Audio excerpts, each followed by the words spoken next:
Nous sommes dans le centre communautaire de Plessisville pour couvrir l'événement Droit de parole.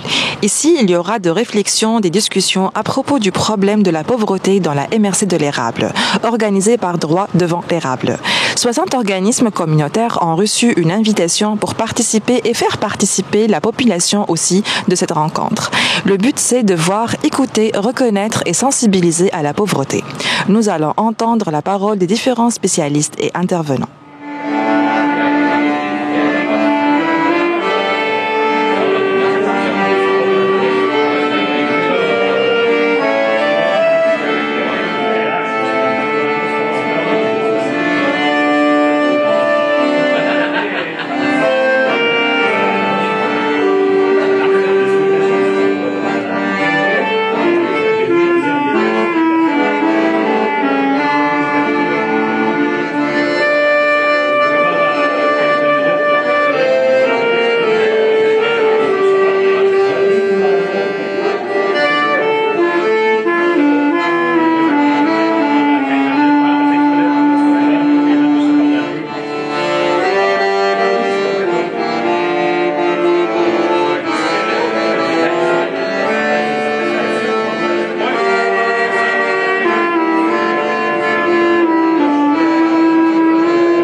Merci de votre présence, c'est très apprécié. Faut le faire, hein? Droit de parole, et c'est toujours dans la thématique de notre campagne, démontrer différents visages de la pauvreté dans la MRC de l'érable.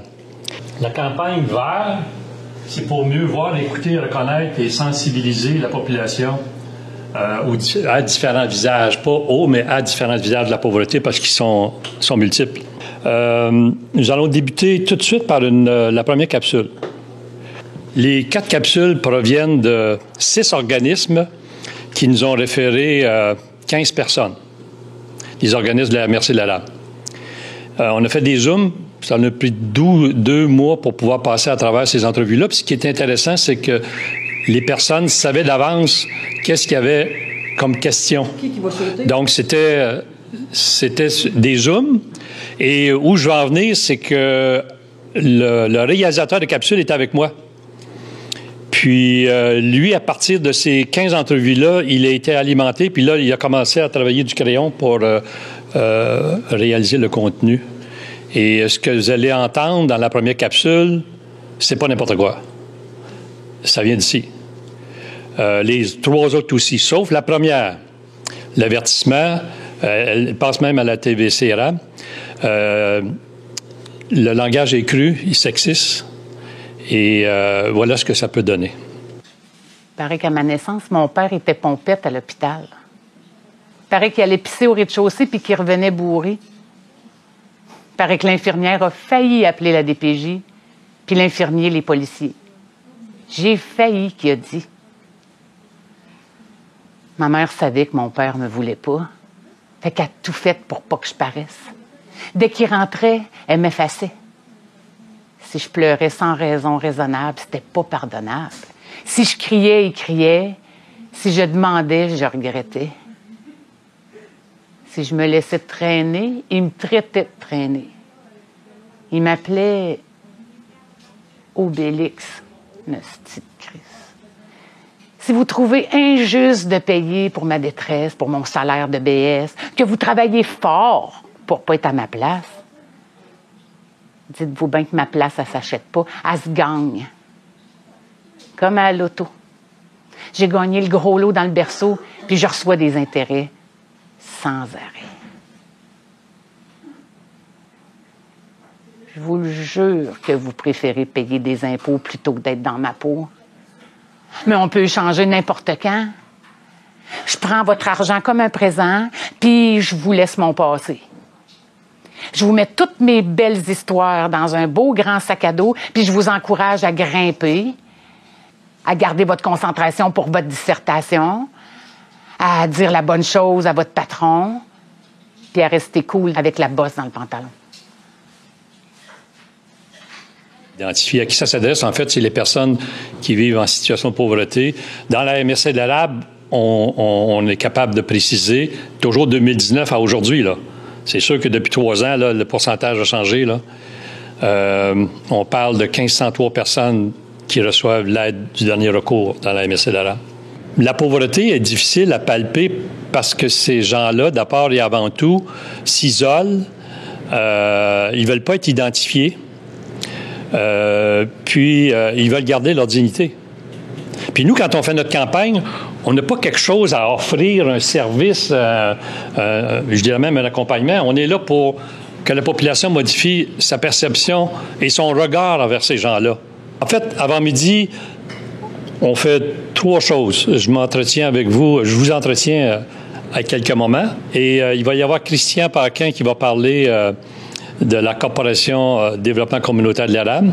Laurence Simard-Gagnon de Québec, elle représente un organisme qui nous accompagne, le Collectif pour un Québec sans pauvreté. Mais la première, c'est, tout le monde la connaît, Sandra Vigneault. J'aime bien la présenter, moi, comme une personne courageuse dans sa personne et dans son devoir. Dans l'après-midi, c'est des tables rondes. Il va y avoir 5 personnes par table, un ou une animatrice, 5 questions à lesquelles on va vous demander de réfléchir. On parle de quoi? On parle de la pauvreté. Comment on peut s'y prendre pour leur rendre service, leur venir en aide, comment les rejoindre. Des questions simples, mais on a besoin d'avoir votre input. Pas besoin de vous dire que toutes les rencontres qui sont faites, je comptabilise le tout, puis au mois de mars 2023, je fais mon rapport officiel à notre partenaire principal pour, par la suite, être capable d'avoir assez d'éléments pour être capable de contacter sinon, des décideurs politiques. Je m'appelle Sandra Vigneault. Je suis originaire de Plessisville. Mon conjoint aussi. On a fait nos études dans d'autres municipalités. Mais on a fait le choix de revenir ici parce qu'on voulait travailler pour notre communauté à différents niveaux.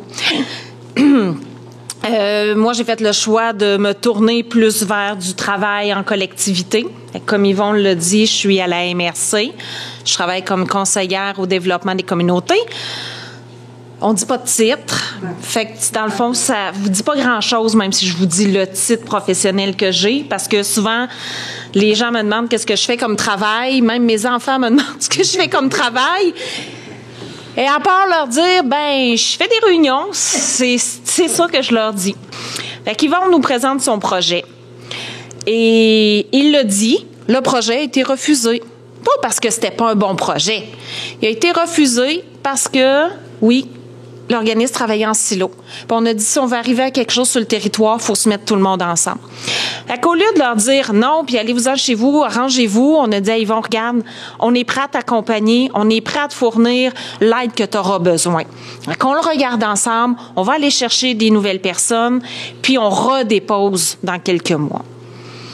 Bon, c'est sûr, ça fait pas l'affaire de se faire dire non, mais je pense que c'était pour la bonne cause. Et Yvon et René, bien entendu, s'en sont sortis avec brio parce que quand ils ont redéposé le projet, il a été accepté haut la main, comme Yvon l'a dit. Et c'est là qu'on est rendu aujourd'hui. Fait que moi, j'ai toujours appuyé cette démarche-là. Jocelyn, qui est avec nous aujourd'hui, est sur notre comité stratégique parce qu'on a besoin de l'appui aussi des municipalités, du Conseil des maires, parce que c'est des démarches aussi qui se veulent politiques. Fait qu'on a beau dire on travaille pour le bien-être des citoyens, ben dans mon travail, moi, j'ai aussi à sensibiliser les élus, les maires, les conseillers municipaux, les gens qui travaillent dans les municipalités à tout ce qui se passe sur le plancher des vaches, comme on dit.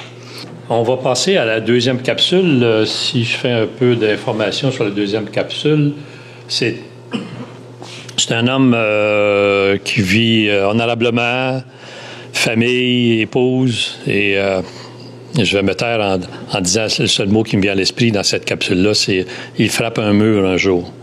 Et voici ce que ça donne. J'ai frappé un mur. Je roulais tranquille en pensant à ma fille, le regard égaré dans mes pensées. Puis j'ai vu un petit cul sur le bord de la rue, courir après le plaisir, comme un garçon derrière un ballon. Puis j'ai vu le ballon l'autre bord du chemin. Puis j'ai vu le garçon poursuivre son chemin. Mais mes freins me menaient trop loin. Je me suis vu voler la vie d'un tout petit. C'est là que j'ai entendu ma femme crier « Chérie! » J'ai viré le volant autant comme autant. je suis tombé dans la pauvreté. Au même moment, j'ai frappé un mur. Je vais vous parler aussi de la visibilité.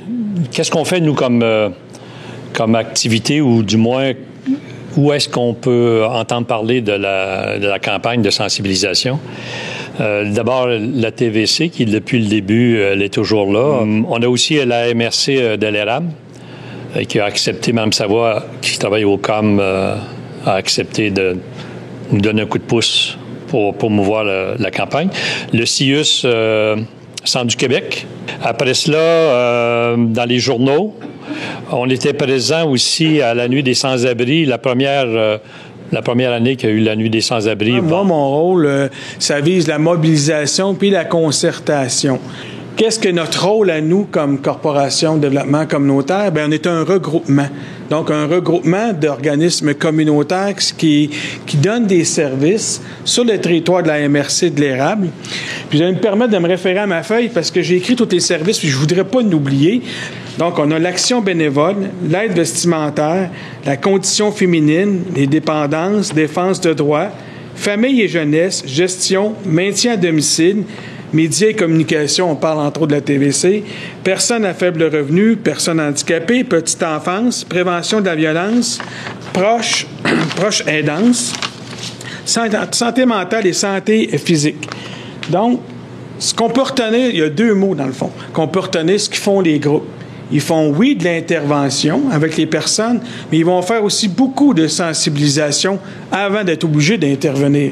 Notre revendication principale, bien évidemment, c'est d'éliminer la pauvreté, c'est réduire les inégalités socio-économiques et c'est de contrer les préjugés envers les personnes en situation de pauvreté. Ce qui rejoint complètement tout l'effort que vous faites à Droits devant de l'érable et le projet de sensibilisation vert.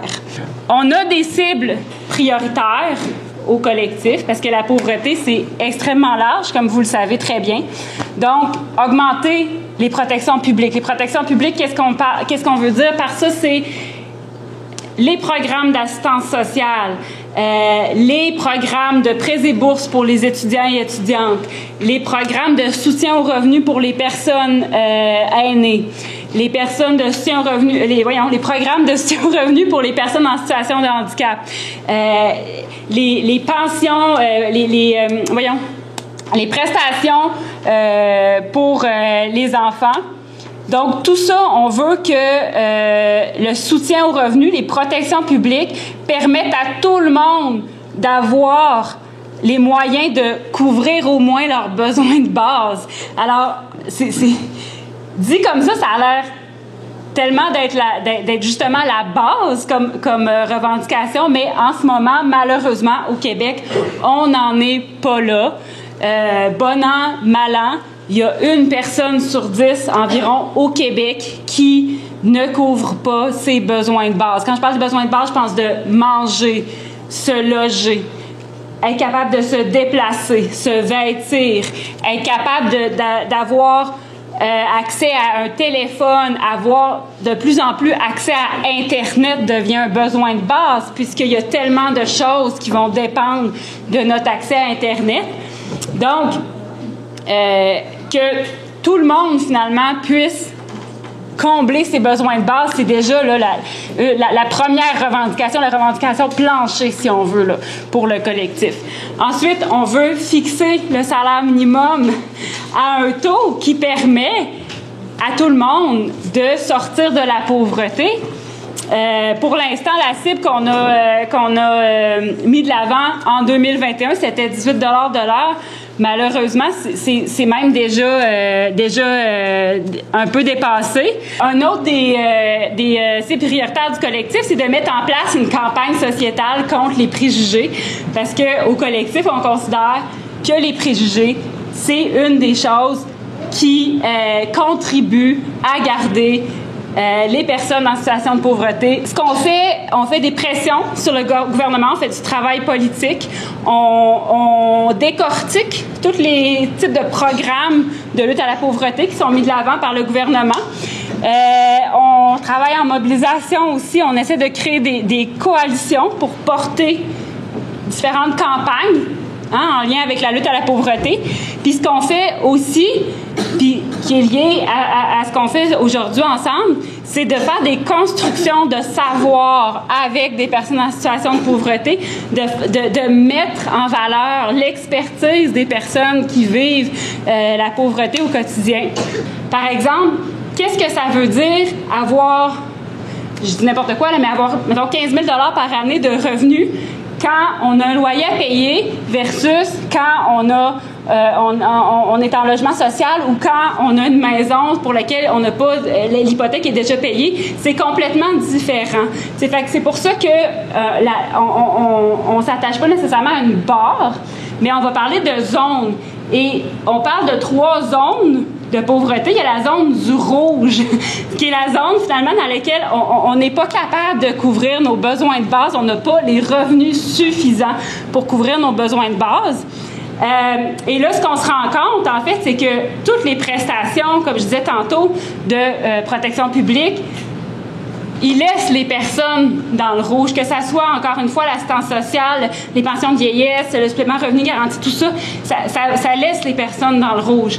Ensuite, au-dessus du rouge, on a le jaune qui nous permet finalement de combler nos besoins de base, mais qui nous laisse pas vraiment de lousse plus que ça. Donc, quand on est dans le jaune, oui, on est capable d'arriver, mais on arrive assez flush, puis le frigo brise, quelqu'un tombe malade, on a un accident, on retombe rapidement. On n'a pas vraiment on n'a pas de coussin. Et finalement, on a dans le verre, où est-ce que, puis le verre qui est immense, en fait, qui passe de juste, OK, avoir un petit peu de coussin à, tu sais, ce qu'on connaît comme ce qu'on appelle le 1%, là, les gens qui ont des millions de dollars. Puis, pourquoi je vous dis ça? C'est que je trouve que les capsules que vous avez produites à droite devant de l'érable, illustrent bien comment qu'on peut passer d'une zone à l'autre. En fait, que finalement, même si on pense que la pauvreté ne nous concerne pas directement, ça se peut qu'elle nous attende au détour du chemin. On n'est pas aussi sécure qu'on le pense, malheureusement. On va passer à la dernière capsule. La dernière capsule, je trouve ça intéressant parce que cette dame-là a fini par reconnaître ce qu'elle a vécu. Et je vais dire tout de suite, du haut de ses 17 ans, il lui est arrivé quelque chose. Et voici son histoire. J'étais pleine d'amour. Oh, mais vraiment pleine d'amour. Enceinte de 15 semaines, la bedaine pleine, d'une Saint-Valentin bien arrosée, du haut de mes 17 ans, j'ai commencé à comprendre qu'un novembre allait arriver, puis que d'accoucher en 2 cours de comptabilité, c'était un mauvais calcul. Je devrais attendre jusqu'à la session de janvier pour continuer de me former. Et c'est là que je suis tombée dans une spirale de la pauvreté. Mais moi, j'ai foncé. Je me suis endettée, j'ai gradué de l'université, travaillé, conjugué argent pour l'appartement, puis enfant demandant. Puis là, une fois bien installée, les enfants étaient rendus grands. Hey, je me réveille à 47 ans. Je suis riche de 4 enfants, tous diplômés, brillants, travaillants, qui ont fait de moi une grand-maman. J'ai été pauvre, mais j'ai été aidée par plein de leviers dans ma communauté. Puis aujourd'hui, je suis l'autre côté de la pauvreté. Je peux redonner, participer, employer, payer des études, essayer de changer ce qui n'a pas de bon sens.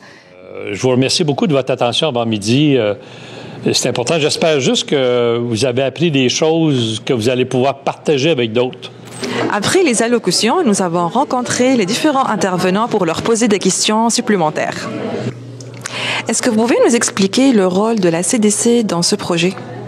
En fait, la CDC a participé au projet, notamment en étant membre du comité stratégique de développement social de la MRC, mais a servi aussi de conseil à ceux qui ont fait à Vivon, entre autres. Là, il a souvent consulté la CDC pour connaître un peu les orientations, puis échanger aussi sur le rôle du projet.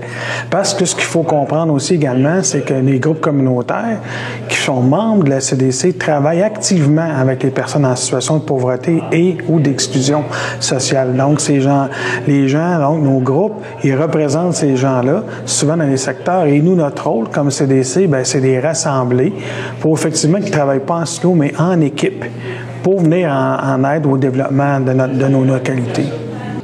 Quels sont les défis que vous avez rencontrés lors de la campagne de sensibilisation vert et comment vous la qualifiez cette campagne-là? Bien, c'est une campagne qui est très essentielle et nécessaire, dans la mesure où il peut y avoir deux volets à ça. C'est-à-dire que oui, ça vise à éliminer ou du moins à diminuer les préjugés face aux personnes qui vivent des situations de pauvreté ou d'exclusion sociale. Mais ça peut faire réaliser aussi qu'il n'y a personne qui est à l'abri. Nous-mêmes, on peut être susceptible un jour d'un événement dans la vie qui nous amène à vivre le phénomène de pauvreté. Donc, c'est une réalité et aussi nous permet de réaliser certaines situations, puis ça peut nous amener vers un autre regard face aux personnes. Comment peut-on réussir une campagne de sensibilisation? Bien, ce qui est intéressant, c'est que la campagne, elle ne victimise pas les personnes, mais plutôt en lumière la responsabilisation. Donc, les gens, ils vivent des situations et maintenant, évidemment, ils vivent ça parfois difficilement, mais il y a une prise en charge. Et la prise en charge, bien, c'est aussi ce que les groupes communautaires font également avec les gens. On peut le voir dans plusieurs capsules où les gens se sont référés à des ressources qui sont là pour soutenir, aider, mais aussi la responsabilisation. Nous avons vu dans les différentes capsules que nous avons regardées aujourd'hui que finalement être dans la pauvreté, ça peut arriver à n'importe qui, à tout moment. Est-ce que vous pensez que la société aujourd'hui a accepté cette idée que on peut avoir un accident dans la vie et on peut se trouver dans une situation de précarité? La pandémie a amené cette conscience-là à beaucoup de gens qui, du jour au lendemain, soit ont perdu leur emploi ou soit ont dû, dans le fond, quitter leur emploi parce que il y avait besoin soit de s'occuper des enfants à la maison ou de personnes malades, de la famille, des amis. En tout cas, bref, la charge, finalement, qui était prise peut-être plus par des institutions, des services qui s'est retrouvée vraiment là, dans les familles. Alors, ça l'a fait rendre compte à plusieurs personnes que finalement, leur situation économique, qu'ils et elles sentaient comme étant relativement sécure, il suffisait d'une crise. On a de la misère voire à couvrir nos besoins de base, bien, que ça peut arriver, somme toute, assez rapidement. Puis les capsules de droit de vente de l'érable illustrent bien cette réalité-là, de la personne qui vit un accident, la personne qui vit une dépression. Ça peut être aussi quelqu'un tombe malade et finalement, on se retrouve à endosser un rôle de proche aidante qui fait que on a de plus en plus de difficultés à occuper notre travail salarié. On finit par limiter les heures, prendre des congés sans solde. Donc, c'est facile, finalement, de perdre la pogne, de perdre les ancrages qu'on a là, financiers. Fait que je pense que oui, effectivement, il y a une plus grande compréhension de ça ou une plus grande sensibilité à ça en ce moment. Maintenant, on le sait que personne n'est à l'abri, qu'on peut tous être affectés par la pauvreté, on peut se trouver le jour au lendemain dans une situation de précarité. D'après vous, quelle est la meilleure façon de réagir face à cette réalité-là? Dans un contexte d'appauvrissement généralisé, ces 5 cibles-là sont importantes. Puis je pense que individuellement, ça peut être vraiment aidant d'avoir un réflexe justement de tu sais, quand on se sent insécure par rapport à l'avenir financier, quand on se dit, mon Dieu, tu sais, justement, la pauvreté, ça peut m'arriver à moi aussi, bien, c'est un excellent moteur pour s'ouvrir sur les autres puis développer des réseaux de solidarité, s'impliquer dans les groupes communautaires, ne pas rester seul parce que c'est vraiment ensemble qu'on va être capable de lutter contre la pauvreté de façon durable. Est-ce que vous pouvez nous parler des efforts fournis par la MRC de l'érable pour lutter contre la pauvreté dans la région? Bien, les efforts qui sont fournis par la MRC concernent beaucoup le comité stratégique en développement social. Puis le comité stratégique en développement social, la MRC, est formé de plusieurs personnes. Je vous dirais, on couvre à peu près tous les secteurs au niveau social, que ce soit autant les femmes, les immigrants, les jeunes, la petite enfance. Quand je dis les jeunes, c'est la jeunesse, la petite enfance, les aînés, les femmes. On a tout ce qui est lutte à la pauvreté, les entreprises d'économie sociale, la récupération, le développement durable. J'en oublie probablement, là, mais c'était quand même assez vaste là, comme comité. Puis les gens se concertent entre eux, parce que c'est le mandat, pour essayer d'aider la population puis les collectivités à se développer, à avoir une meilleure qualité de vie. Là. Selon vous, quels sont les facteurs de réussite de cette campagne? Bien, c'est sûr que pour travailler au niveau de la collectivité, bien, moi, je préconise plus une approche qui est collective. Ça veut dire de tous se mettre ensemble pour aller dans la même direction. C'est peut-être plus lent, mais c'est plus efficace, dans le sens où on n'a pas besoin de questionner à plusieurs reprises les gens pour savoir quelles sont leurs façons de travailler, à quoi ils s'attendent, tout ça.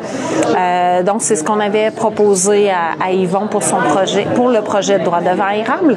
Puis, c'est ce qu'il a fait. Fait qu'à ce moment-là, bien, il a été capable d'aller rejoindre les gens en situation de handicap, au niveau des femmes, au niveau des aînés, au niveau de la jeunesse, etc. Fait qu'on a pu y donner un petit peu nos visions, puis peut-être des pratiques. Et après ça, bien, lui, quand il va prêcher la bonne parole, comme on dit, ben, il n'est pas en terrain inconnu, parce que comme on avait des maires du conseil de la MRC qui étaient au sein de nos discussions, ben, eux pouvaient aller déjà préparer le terrain au niveau du conseil de la MRC, en parler, puis quand ils retournent dans leurs conseils municipaux, ben, ils sont capables d'expliquer c'est quoi les préjugés par rapport aux personnes en situation de pauvreté. Puis quand on dit ben, préjugés, ben, c'est des idées préconçues. Avec les capsules qu'ils ont faites, ben, moi je pense qu'ils vont être capables de démontrer que ce sont des fausses perceptions. Vous avez entendu les allocutions des experts sur la problématique de la pauvreté dans la MRC de l'érable. Après les discours et allocutions, il y a dans ce moment des discussions en format de table ronde avec un animateur ou animatrice de l'organisation Droit devant l'érable. Par la suite, les conclusions seront transmises aux décideurs politiques, économiques, sociaux qui accepteront de travailler avec Droit devant l'érable pour trouver des solutions à la problématique de la pauvreté dans la MRC de l'érable. Pour la TVCE, Abir Benghazi.